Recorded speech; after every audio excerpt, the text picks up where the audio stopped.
슬프도다. 사람은 입김이며 인생도 속임수이니 저울에 달면 그들은 입김보다 가벼우리로다. 사람의 입김이라는 것은요, 뭐 한번 딱 불면은 그게 얼마 동안 존재할 것 같아요? 한 1분 동안은 존재해요? 불과 1, 2초 만에 사라져요. 그것은 뭘 말하는 것이냐? 천한 자나 높은 자나 인생은 덧없음을 표현하고 있는 것입니다.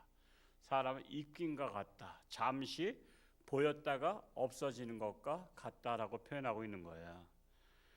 사람을 저울에 달면 그래서 입김보다 가볍다. 입김이 얼마나 가벼운데 근데 그거보다 더 가볍다는 것입니다. 그러니까 사람이 대단한 것 같아도 실상은 별거 아니다. 그래서 시편 22편 6절에는 나는 벌레요라고 표현하고 있어요. 나는 벌레다. 또 우리 가스펠송 중에서는 벌레만도 못한 나라고 또 표현한 그 어느 찬양 가수가 있었죠. 벌레만도 못한. 우리는 벌레를 하찮게 여기는데 그 하찮은 것만도 못한 것이다. 또한 그와 동격이다 라고 표현하고 있는 것입니다. 그러니까 교만할 거 없다는 얘기죠. 교만할 거. 그러니까 교만한 자들은 웃기는 사람들이에요.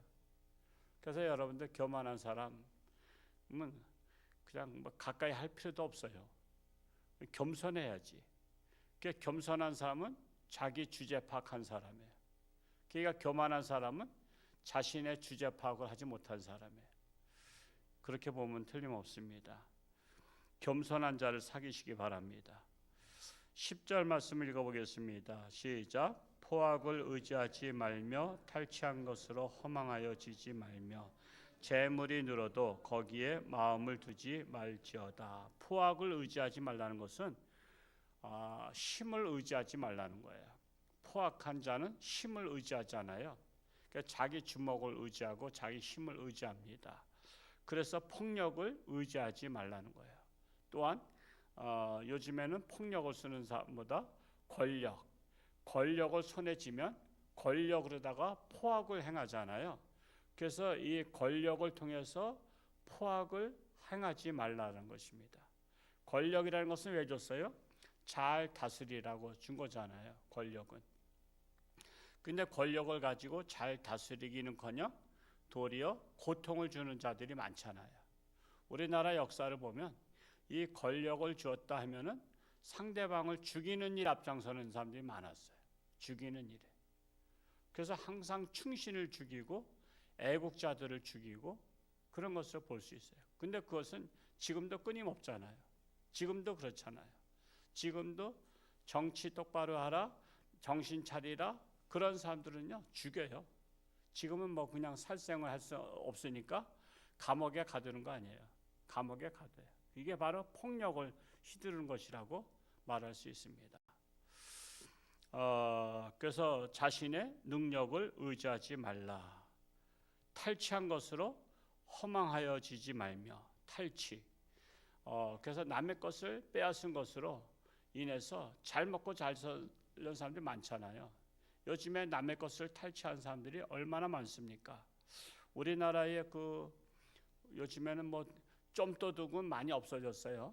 뭐 남의 집에 들어가서 뭐 물건을 훔쳐가거나 그런 것들은 안 하고 요즘에는 그 계좌번호를 어떻게 사기쳐가지고 남의 돈을 빼앗아 가잖아요.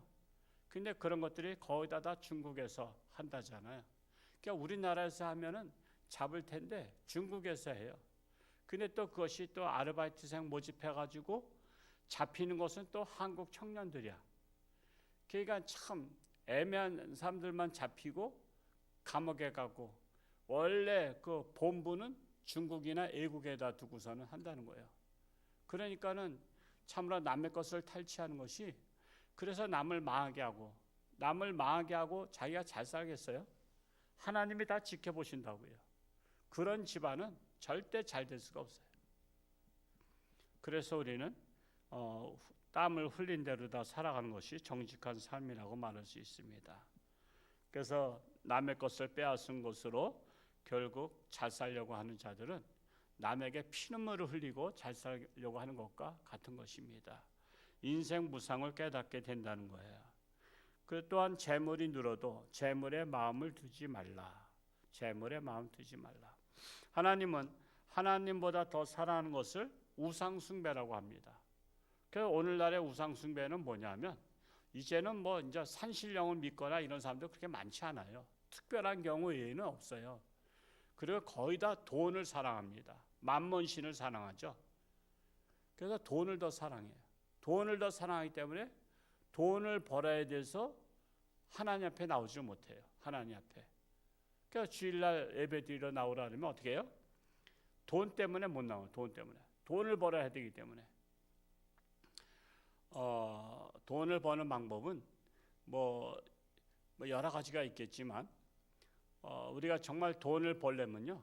돈을 쓰지 않아야 돼요. 돈을 쓰지 않아야 돼요. 돈을 그냥 쓸데없는 일에 쓰면 안 됩니다. 돈을.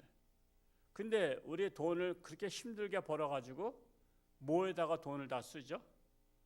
거기다 보면은 명품 사는 일에 돈을 많이 써요. 명품. 그래서 우리 학생들도요. 그 명품 아니면 그거 안 신고 안 입잖아요. 그냥 학교 가서 놀림 나가는데 명품 신발 아니면.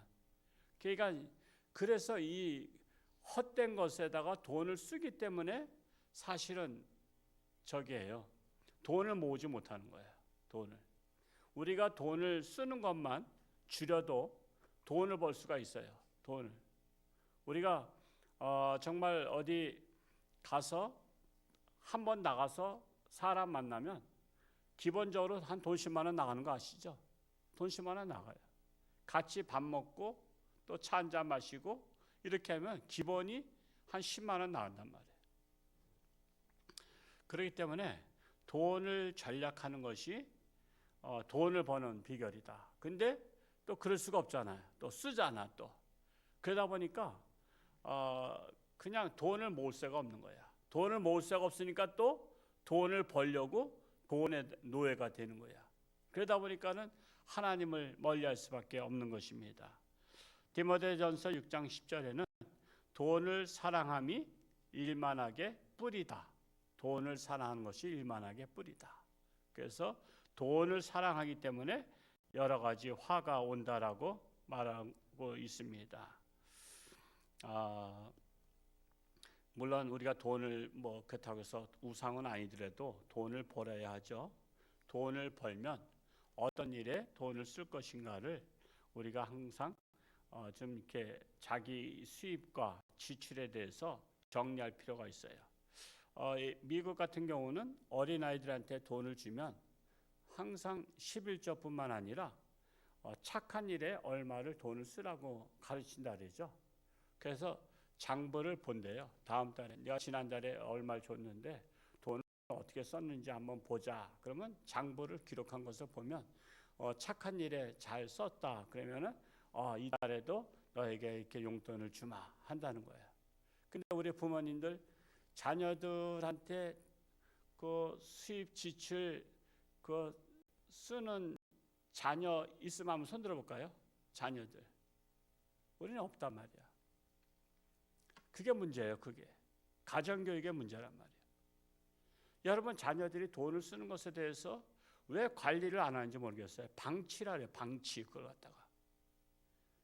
여러분 방치는요. 그냥 이 가축은 방치하는 게 아니죠. 관리하는 거잖아요. 짐승 같은 동물이라도 짐승이 있고 가축이 있어요. 소나 양이나 이런 염소나 돼지나 이런 것들은 가축이야. 가축은 가꾸는 거예요. 근데 짐승은 그냥 산에서 방치하는 거거든요. 근데 우리 아이들을 가축으로 키우느냐 짐승으로 키우느냐 제가 정말 좀 과감하게 좀 이렇게 용어 써서 미안해요. 우리는 짐승처럼 아이를 키운다고. 가축처럼 관리해야 되는데. 여러분 용돈을 주면은 어떻게 쓰는가를 한번 보세요. 어떤 일에다 우리 애가 어떤 일에 돈을 많이 쓰는 곳에 관심 있는 거 아니에요. 우리 자녀들한테 착한 일도 하고 또 남들 배고픈 자도 뭐 사주기도 하고 그래서 정말 가치 있는 일에 쓰는 아이인가? 그래서 내 자녀가 가치 있는 일에 돈을 쓰면 가치 있는 사람으로 자라가고 있는 거예요. 근데 가치 있는 일에 못 쓰고 그냥 뭐든 그냥 먹는 일에만 다 쓰고 뭐 이렇게 허랑방탕 쓴다고 오락에나 다 쓰고 그런다면 우리 아이는 가치 없는 사람으로 살아가겠다라는 것을 보는 거예요. 그러면 부모가 충격받아야 되는데 부모가 자녀들을 방치하기 때문에 충격도 안 받아. 그러니까 그 부모의 그 자식이 되는 거예요. 그 부모의 그 자식이. 정말 우리 홍천중학교 자녀들은 정말 가정교육에 소망을 주시기 바랍니다. 내년에 가정교육에 대해서 가정예배를 제가 지금 하려고 지금 준비하고 있습니다만 정말 가정교육이 중요해요. 가정교육이. 학교교육은 망가졌잖아요. 여러분. 학교교육은 망가졌어요. 학교 보내면 애들을 망가뜨려요. 학교에서. 망가진 선생님이 가르치기 때문에 망가뜨리는 거예요. 참으로 저는 우리나라 정말 안타까워요. 지금 학교 교육이요. 정말 망가졌어요. 근데도 학교 잘 가면 잘 되는 줄 아는데 잘 갈수록 망가뜨린 아이를 키워요. 이 교육에 대해서 좀 아셔야 돼요, 여러분. 정말 우리가 우리 자녀들을 정말 누구보다 사랑하잖아요. 그러니까는 세상을 사랑하지 아니하고 하나님을 사랑하는 자녀로 키우는 것이 지혜로운 부모라고 말할 수 있습니다. 11절 말씀을 읽어보겠습니다. 시작.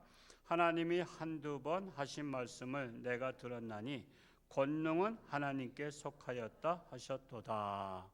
권능은 하나님께 속하였다. 하나님은 전지전능하신 분이라 그랬죠. 모든 것을 아시고 모든 것을 하시는 능치 못함이 없으신 하나님이셔요. 우리가 전지전능하신 하나님을 잘 아는 게 중요해요. 무소부재, 안 계신 것 없이 계신 하나님. 전지전능, 모든 것을 아시고 모든 것을 행하시는 하나님. 그래서 생사화복의 주관자이시고 하나님을 아는 것이 그래서 지혜로운 거예요. 하나님을 아는 것이. 그래서 하나님이 없다 하는 자는 뭐라 그래요? 시편 14편 1절 53편에 없다고 하는 자는 어리석은 자라 하죠. 어리석은 자. 자, 그러면 우리가 지혜로운 자와 어리석은 자를 하나님을 아느냐 모르느냐. 여러분, 그래서 하나님을 모르는 것은 어리석은 자예요. 그러면 우리 자녀들도 여러분 선 볼 때 뭘 보죠? 먼저 기준이 뭐 잘생겼나? 학벌이냐? 이런 것들을 많이 보잖아. 학벌이 어떠냐? 그리고 뭐 인물이 괜찮냐? 뭐 키가 크냐? 키 크고 작은 것이 그렇게 무슨 우리나라 웬만하면 다 적당한 키예요. 뭐 키가 190되면 뭐 거기 뭐가 있어? 190이라면 뭐 사람 키가 크니까 IQ가 높아져? 그건 아니잖아. 우린 적당하면 되는 거야. 적당하면 그냥 남한테 특별하지 않을 정도면 돼요. 여러분 전쟁 나면요 키 큰 사람이 총 맞을 확률이 많아? 작은 사람이 맞을 확률이 많아? 키 큰 사람이 맞을 확률이 많지. 키가 크니까 맞을 때가 많잖아. 우리는 그런 걸 보지 말고 근데 또 요즘에 또 신정 보는 게 뭐냐면 아버지가 뭐 하시냐를 본대. 근데 아버지가 뭐 하시는 것이 중요해요? 상대가 중요한 거야. 아니 상대가 1순위인데 상대가 뭘 하든 놀고 먹든 아버지가 뭐 하시냐 중요해요. 왜냐하면 아버지가 뭐 하시냐에 따라서 재산을 얼마나 물려줄 것인가. 그래서 아버지 기준이야. 아버지 기준이야. 아버지가 뭐 하시냐고. 사업 가면은 그러면 뭐 자식이 놀아도 걱정 없겠다. 그냥 보내는 거야. 참으로 한심한 세상이 된 거예요. 기가 막힌 세상이 된 겁니다. 우리는 하나님을 믿느냐 안 믿느냐를 봐야 되잖아. 우리 하나님 믿는 사람들은. 왜? 하나님을 믿는 자는 지혜로운 자고 하나님을 믿지 않는 자는 어리석은 자란 말이야. 그러면 여러분 사랑하는 내 딸을 어리석은 자한테 시집 보내냐 말이야. 어리석은 자한테. 어리석은 며느리를 들였냐 이거지. 지혜로운 자를 들어야 될 거 아니야. 근데 그런 건 안 보고 하나님 믿고 안 믿고는 몇 순이야. 그리고 뭐 잘생겼냐, 키가 크냐, 또 아버지가 뭐 하시냐, 재산은 얼마나 되냐, 아파트는 있냐. 하나님을 믿는 사람들 이런 것이 신앙의 기준이 된다니까, 인생에. 그러니까 잘못된 신앙이, 삐뚤어진 신앙인이 많다니까요. 여러분 자녀들 정말 하나님을 아는 것이 지혜로운 것이다 믿으신다면 정말 지혜로운 자식을 여러분의 가정에 드릴 수 있기 바랍니다. 그래서 지혜자와 결혼시키는 것이 지혜로운 행동이라는 것입니다. 12절 읽고 마칩니다. 12절 시작.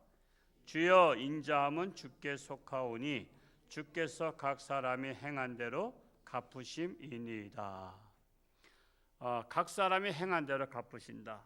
그래서 심은 대로 거둔다 말씀하고 있는 거예요.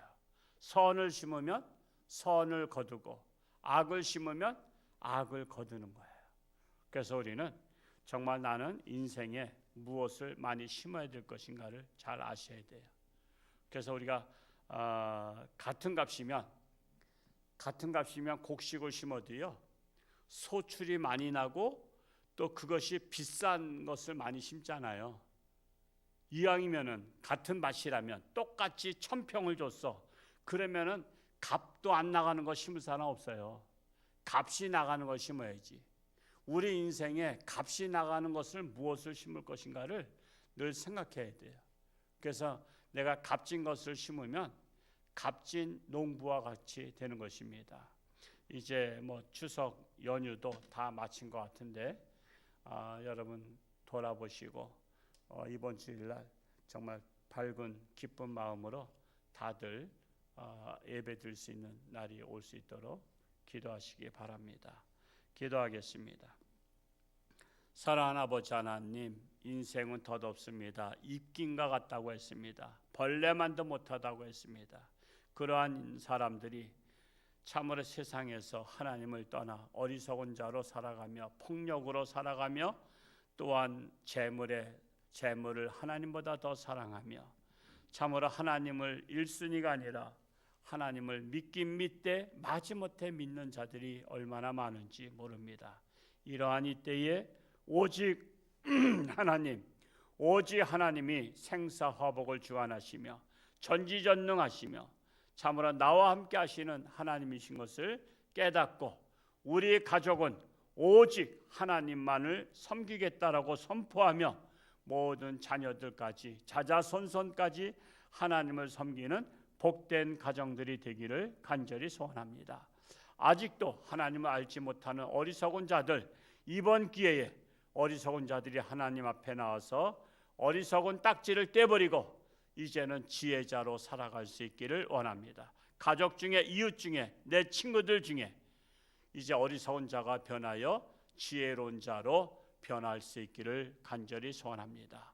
오늘도 하나님께서 저들의 삶 가운데 동행하시고 그리스도의 향기를 바라며 무엇을 행하든지 하나님께 영광을 나타나는 주인공들이 되기를 간절히 소원합니다. 아직도 육신의 질병으로 사경 헤매는 사랑하는 교우들 불쌍히 여기시고 하나님의 전능하신 손길로 어루만지사 깨끗한 받게 하시고 건강해서 하나님 영광 위에 살게 하여 주옵소서. 이 나라 이 민족을 하나님께 의탁합니다. 참으로 폭력이 일삼는 나라, 권력으로 나라를 망가뜨리는 이 나라가 정신을 차리고 올바른 나라, 하나님의 말씀대로 통치하는 나라가 되어서 세계 선교 복음화에 앞장서는 나라로 하나님께 쓰임받는 거룩한 나라 되게 하여 주옵소서. 감사드리며 예수님의 이름으로 기도하옵나이다. 아멘.